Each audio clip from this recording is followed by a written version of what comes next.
Okay, I had to pause and take a break and talk to my best friend, just because I was getting really overwhelmed. And I shake every time I tell the story, and I had to take a break. But now I'm back. And so continuing on from where I was, so she had called ADT in the middle of the night again and set off um, the glass breaker. Uh, so So she set off the glass breaker. It's the middle of the night, and I had woken up because she had set it off again. I'm gonna put this on.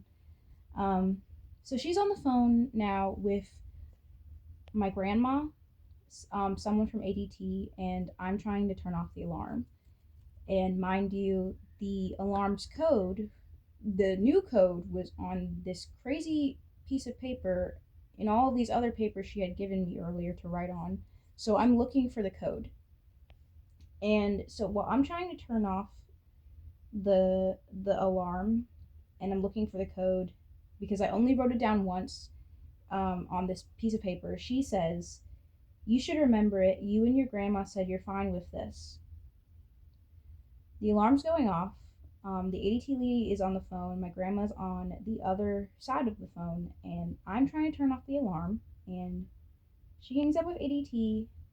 ADT calls me, and I say to bring the police because she specifically asks to bring the police.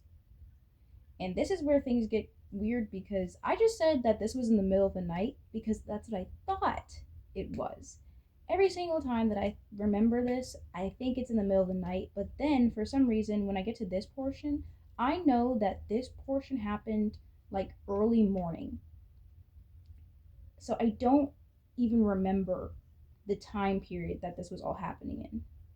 Because at this point, she had let me access my phone, but I was tired.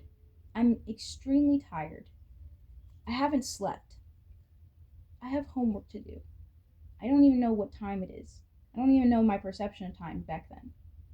But she told me to tell them to call the police and bring the police to the house. So I tell the AT lady to bring the police, and so we waited for 20 minutes, and I guess my parent had forgotten that the police were coming, and we had installed the storm door. So when they got there, they knocked on the storm door, they banged on the storm door because they thought it was an emergency. And I don't remember if they said it was them, like they said it was the police. I don't remember. But they came 20 minutes later, and my parent didn't realize it was them because she hasn't used a storm door before, and we were not used to it yet. It had just been installed. So someone's banging on the storm door, and she freaks out. So we sit in the middle of our hallway. Our hallway is very small. It's a very small little corridor where you can go between our two rooms, the bathroom, the kitchen, and the living room. The living room is where the front door is. We sit in front of a wall next to the living room, and she's telling me to be quiet and not say anything. Um, she made us sit in this hallway for an hour. Um, I had to hold my cat because she told me to be quiet and she told me that someone's listening to us on our alarm. So she told me to be quiet because she thought someone was listening from the door and was listening in the house. Um, so she after sitting there for like maybe 45 minutes, she starts getting on Facebook and typing call police hurt, texting people, call police hurt, like just anything to get someone to the house quicker. But the thing was that the police had just come. Um, um, okay. So the police come again, or maybe they were sitting out waiting. I don't remember because we couldn't look out the windows because the windows are at the front of the house where the living room and her room are.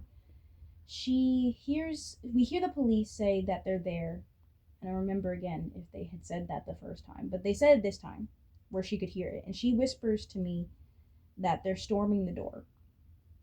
So she holds me like really tight. And at this point, I don't want her touching me because I'm extremely nervous. I'm like trying to hold my cat. She's trying to make me get the cat to be quiet, and of course my cat's not going to be quiet because she's being held really tight. My cat doesn't like really being held for too long, so I have to keep trying to get her to be quiet. And every time she meows, my parent would look at me with like a disappointment in her face, like I'm not trying hard enough to keep her quiet. She's a cat. I can't control that. But she holds me really tight when the police are storming the door, and she's like, "It's okay." And she's like trying to comfort me. I'm not scared. I'm at this point, I think I was dissociating so bad. Um I'm like I don't even remember anything else that was happening. I was just like, I don't want to be here right now. Um and she says she hears them say it's the police, and she gets up out of the hallway, and she starts crying, and being like, we're here," and like screaming that we're inside the house, like this is a hostage situation or something. I'm just sitting in the hallway, confused, and I don't know what to do. She opens the door in distress, and she's crying, and the police obviously question her, and no one asks. Sorry, no, it's not no one, but one of the officers asked to talk to me privately, and he asked me if she had mental stuff happening, and I didn't know what to say, so I said I don't know, but probably, because I didn't want to get in trouble for saying yes, um, because I just didn't want to get in trouble for saying that. It's very clear to me now that she did, but back then I didn't know what to say, so I said I don't know, but maybe. And at this point, I was telling him I had just been dealing with getting diagnosed for ADHD, and he says he understands. He has PTSD from being in like the army, and he says if you feel in danger or anything, you can call us. And they leave after they get a statement from my parent. She just kind of explains the situation with the listening devices. They can't find anything. They leave. Um, of course, her explanation to them was people are following her, people are listening in on the house, people listening on the phones. The police basically tell her, we can't prove that, and there's not really, like, the way she was explaining it, they said, we don't know if they're actually doing this. Like, they checked everything, they couldn't find anything. I don't know. Um,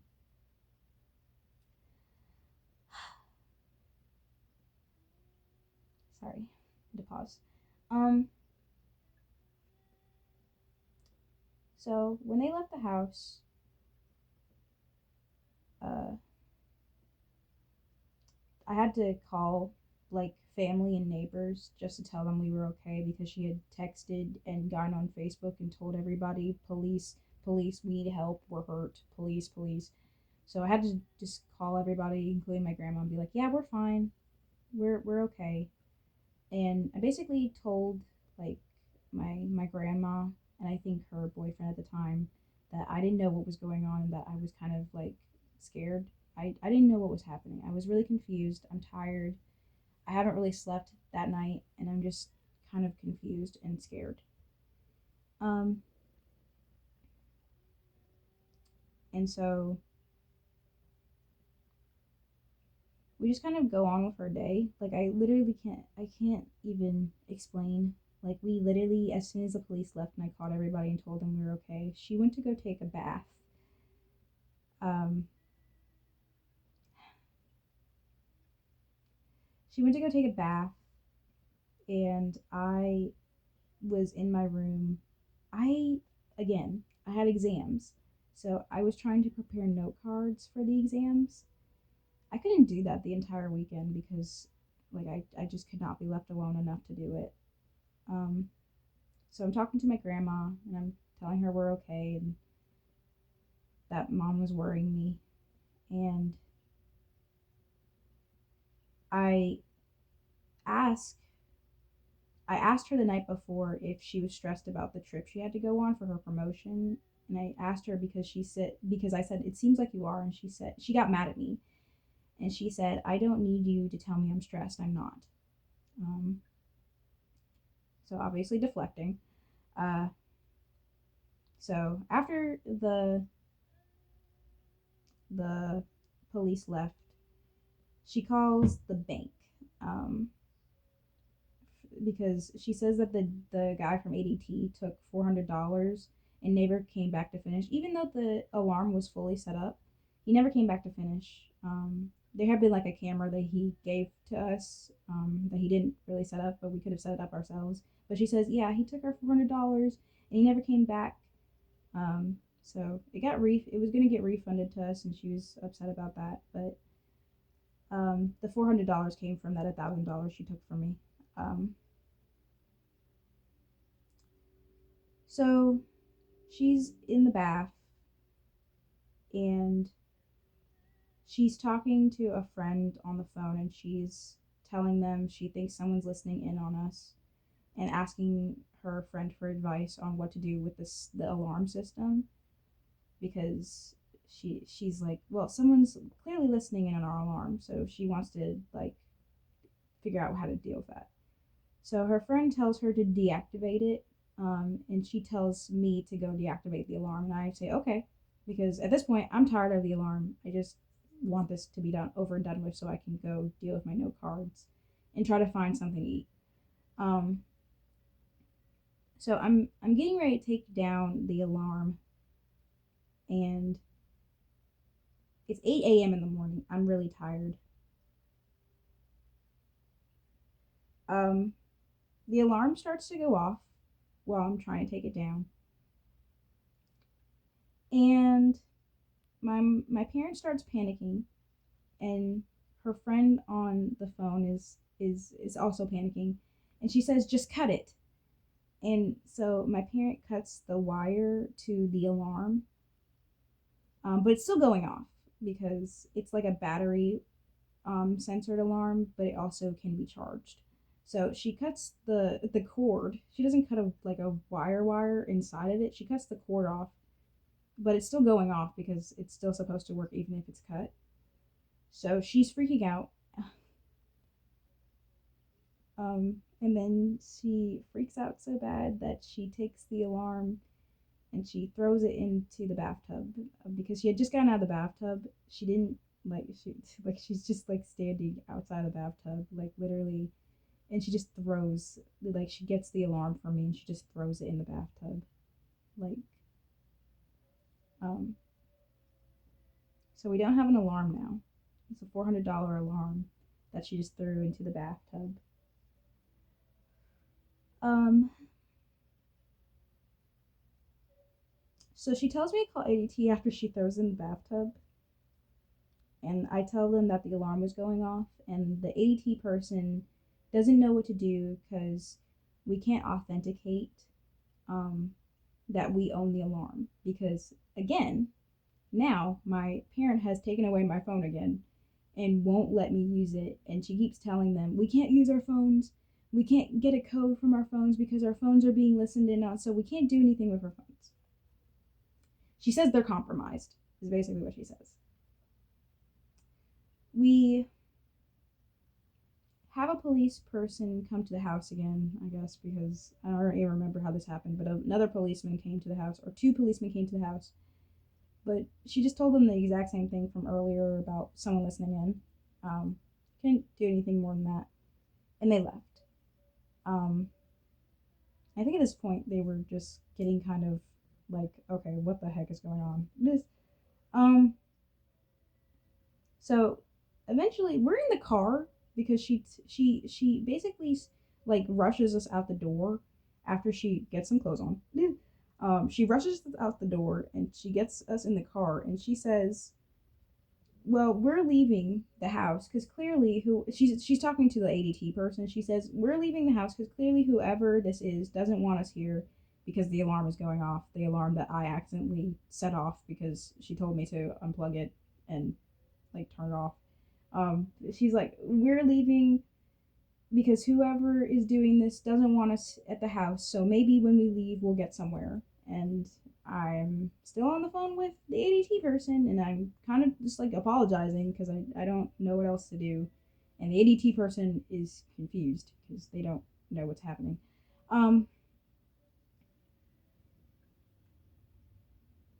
Yeah, but when the police came, they asked why we called about the alarm getting removed, because that's a tech's job, not our job. But she didn't really answer. So we went to the bank because now she's thinking she needs to get all of her money out of the account just in case someone's listening in on us, so that they can't access her money. But she can't access her bank account because she doesn't want to use her phone. um, so they tell us, okay, so you can't use your phone, so let's just take you into one of our offices and get you on call with someone who can try to help you with your bank account. But like they were really busy that day. This is like a very small neighborhood bank that we go to, and so we're sitting in this office, and not a lot of people are there, but there's a few people there, and we're in the office on a phone call with whoever the bank put us on a phone call with, and my parent calls my grandma again, um, and she's talking about how when we were going to the bank, the light wasn't working. We were at a four-way intersection, and it was just taking a while because we're at a four-way intersection. And she said that it's weird that people are speaking Spanish, and I'm like, what does that have to do with anything? Because we're inside the bank, and she's saying, oh, all these people are speaking Spanish, and I'm like, what does that have to do with anything? And she said nothing, just that there's usually a lot of mixtures of different people in here. And she says that people were surrounding us outside when we came into the bank. No one was surrounding us. Someone was coming out of the drive through for the bank, and there was a motorcyclist that was coming out.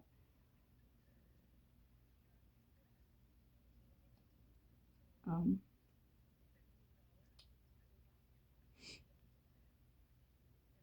so we're sitting in this room, and she's just making this call to try and get some money out of her bank account.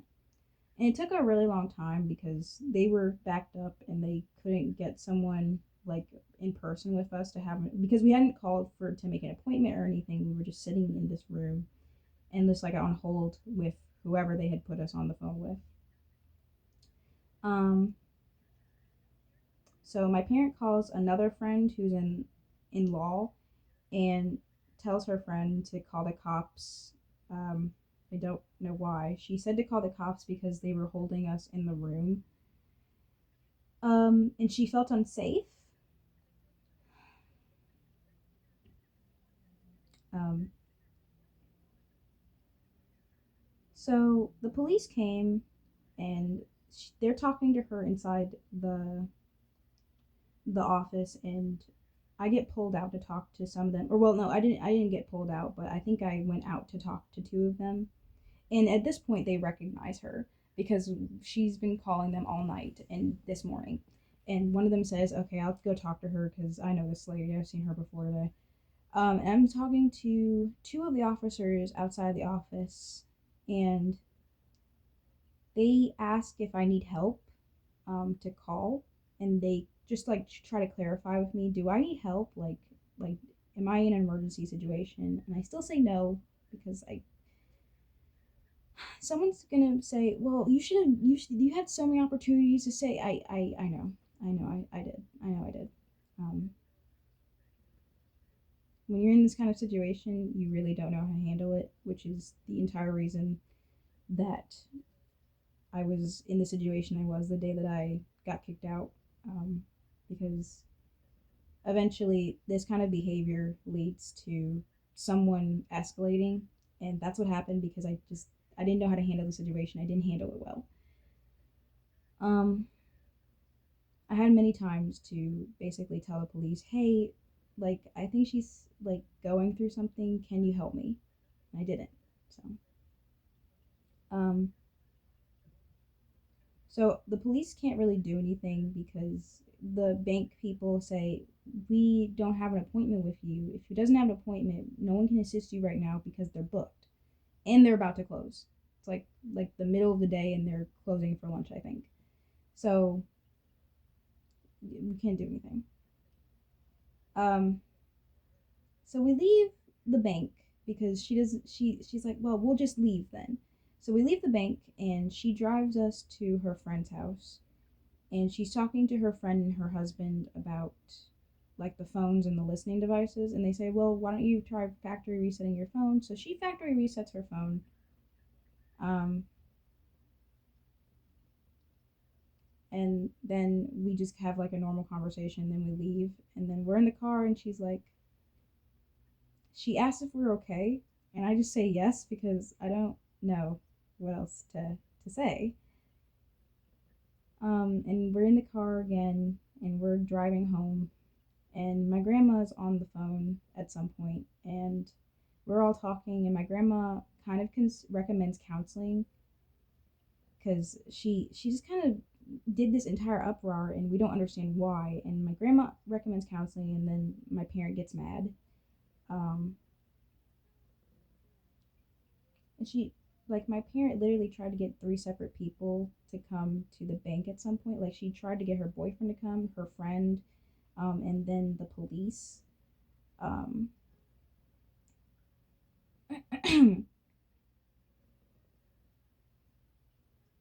like, I don't know what to say. Like, at some point during the day, she even thought that like something else was happening because she was locked out of her Facebook, and I'm assuming it was because she was sending all of those crazy posts, asking for help in the police. But she thought there was like a conspiracy of some sort going on where everybody's like planning something against her, and everybody thinks she's crazy, and she's like asking me if something's happening, and I just say no, no, nothing's happening. I don't know. I literally, when she was asking me if something's happening, um, again the day before I had talked to my friends about leaving and how I was going to plot that. So that's what I thought she was talking about. She was talking about something completely different. Um, at some point she got tired. At some point she got tired. I hadn't talked to my friends all day. I had like literally just been off of my phone, just like running around with her all day. I'm still tired. I haven't done my notes for my class. I haven't done my flashcards. Um, this is for biology. I'm like really trying because biology was hard. This is college biology, and I had to study, and I couldn't study that entire weekend because we were just running around. Eventually, I we had to go to the store because we had to go get groceries. Finally, we go to the store, and I drive. I most people know this, but I don't usually drive, but I have a permit now. I had a permit then, and I drove all the way to the store, and that is like a big accomplishment for some people for me to do. So I drove to the store, and she fell asleep. And finally, at this point, because she's asleep in the car, I leave the parking lot to go in the store, and I finally text my friends and tell them what has been going on all day. And that's like essentially all of that. Like, that's like essentially what happened between that entire few hours, like maybe 24 hours that I had last talked to my friends. Because this is me going over the text I sent them in like just a few hours of the entire 24 hours that I had just had. And I didn't know what else to do.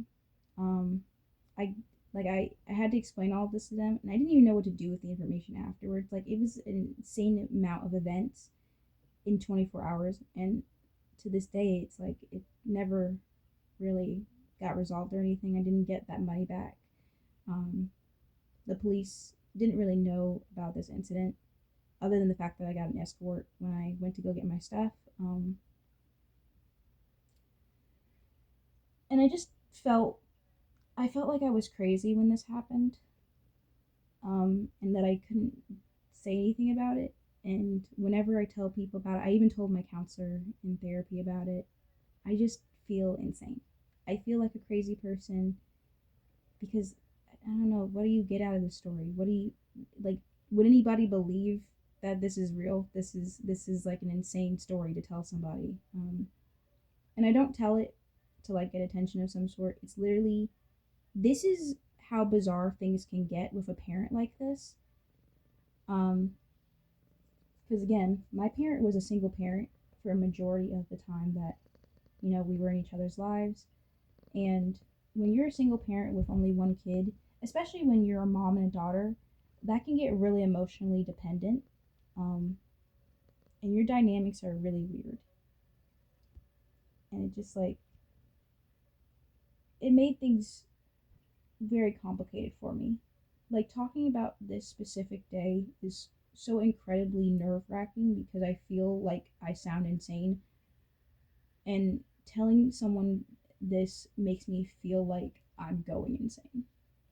And they start shaking and start getting upset because I'm just like, I feel like I have to prove that this actually happened, and I don't have any proof other than these texts, because if I hadn't texted all of this, I would never have remembered this day the way I do now because of these texts.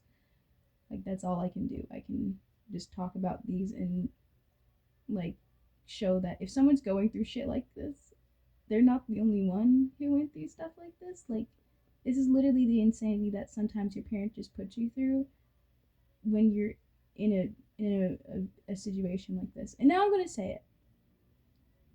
What my parent put me through was at first child abuse, and it was domestic violence.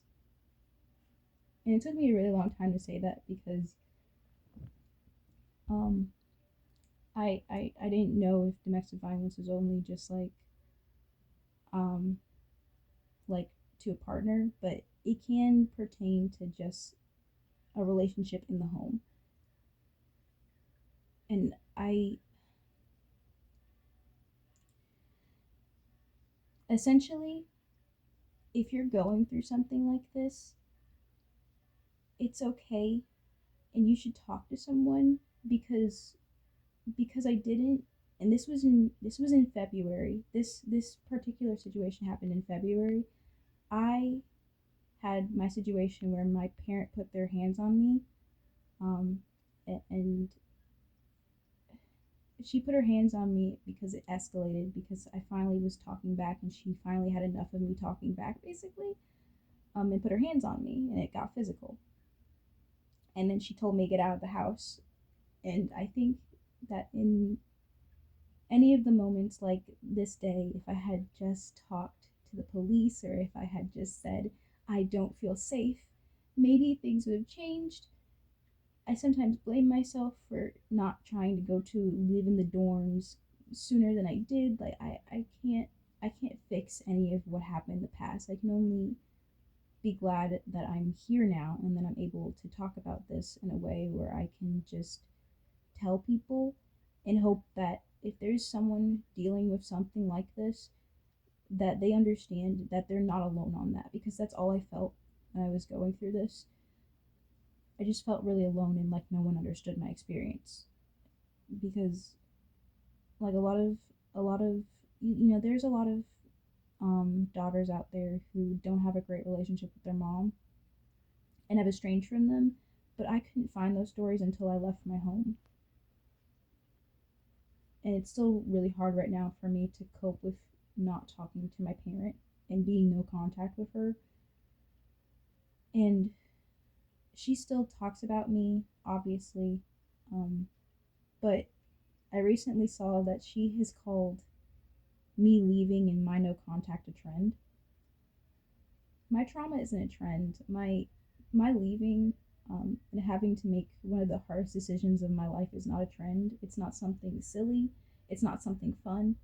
It's extremely hard.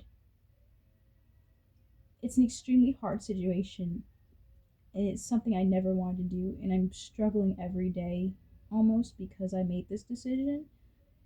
But I would not trade this decision to go back to that, because she hurt me so deeply for so long, that to the point that I have to rebuild my self-confidence in myself, because I told my best friend I used to have self-confidence when I was 14, 15, and I don't feel it anymore.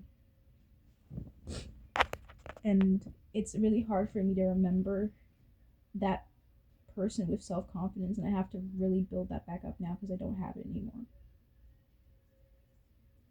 No one's parent should make them feel like that. No one's parent should break them down so much to a point where they don't feel like they have anyone and they don't have support, because I have plenty of support. And I know that now, but it's still hard for me to reach out and ask for help and do things, because I feel like I have to do everything by myself to prove to people that I made the right choice, that I did the right thing.